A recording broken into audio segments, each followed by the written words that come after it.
নমস্কাৰ বন্ধু বান্ধৱীসকল, মই মাজুৱা আৰু আপোনালোকে চাই আছে online help boys YouTube channel. বন্ধুসকল, গাড়ীৰ ভিতৰত এয়া কি কৰিছে নেহা কক্কৰে। মুহূৰ্তৰ ভিতৰতে ভাইৰেল ভিডিঅ'।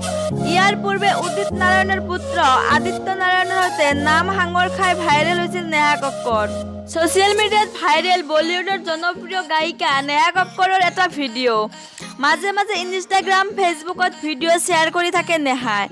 লকডাউনৰ সময়ত অনুৰাগীসকলৰ ওচৰলৈ যোৱা তাৰকাসকলৰ মাধ্যম হৈ পৰিছে ছ'চিয়েল মিডিয়া। লকডাউন এতিয়া শিথিল হৈছে, লাহে লাহে স্বাভাৱিক অৱস্থালৈ আহিছে দেশ। তাৰকাসকলেও লাহে লাহে উভতিছে পুৰণি অভ্যাসলৈ। এনে সময়তে ইনষ্টাগ্ৰামত এটা ভিডিঅ' শ্বেয়াৰ কৰিলে নেহা কক্কৰে। ভিডিঅ'টোত নেহাক আকৰ্ষণীয় পোচাকত গাড়ীৰ ভিতৰতে বহি গীতৰ তালে তালে নাচিছে। ইয়াৰ পূৰ্বে উদিত নাৰায়ণৰ পুত্ৰ আদিত্য নাৰায়ণৰ সৈতে নাম সাঙুৰ খাই ভাইৰেল হৈছিল নেহা। আদিত্যৰ সৈতে নেহাৰ বিয়াৰ কথাও চৰ্চা হৈছিল সামাজিক মাধ্যমত, কিন্তু সেয়া আছিলে গুজব। বন্ধুসকল, ২ নম্বৰ খবৰটোৱে হৈছে অৱসৰৰ পিছত কোনে পাব মহেন্দ্ৰ সিং ধোনীৰ ৭ নম্বৰৰ জাৰ্চি। মহেন্দ্ৰ সিং ধোনীয়ে এই সিদ্ধান্ত ল'ব যে তেওঁৰ ৭ নম্বৰৰ জাৰ্চিটো অন্য কোনো খেলুৱৈক দিয়া হ'বনে অথবা অৱসৰ কৰোৱা হ'ব। মহম্মদ কেফেও টুইটাৰ যোগে ক'লে যে অন্য কোনো খেলুৱৈক এই জাৰ্চিটোত দেখিব নিবিচাৰোঁ।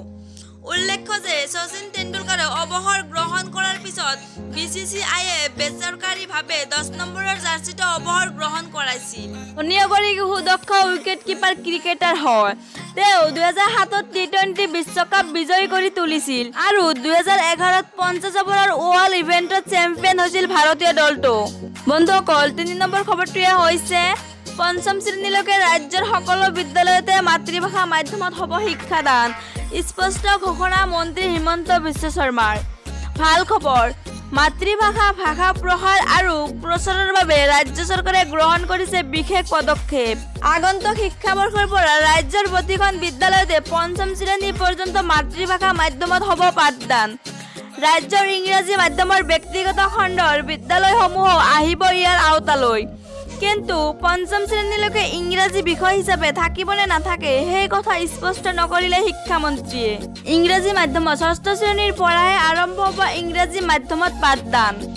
লগতে ১০ম শ্ৰেণীলৈকে বিষয় হিচাপে অসমীয়া পঢ়াটো বাধ্যতামূলক হ'ব ৰাজ্যৰ সকলো বিদ্যালয়তে। শনিবাৰে মৰিগাঁৱত স্বাধীনতা দিৱসৰ কাৰ্যসূচীত অংশগ্ৰহণ কৰি স্পষ্ট ৰূপত এই ঘোষণা কৰে মন্ত্ৰী হিমন্ত বিশ্ব শৰ্মাই।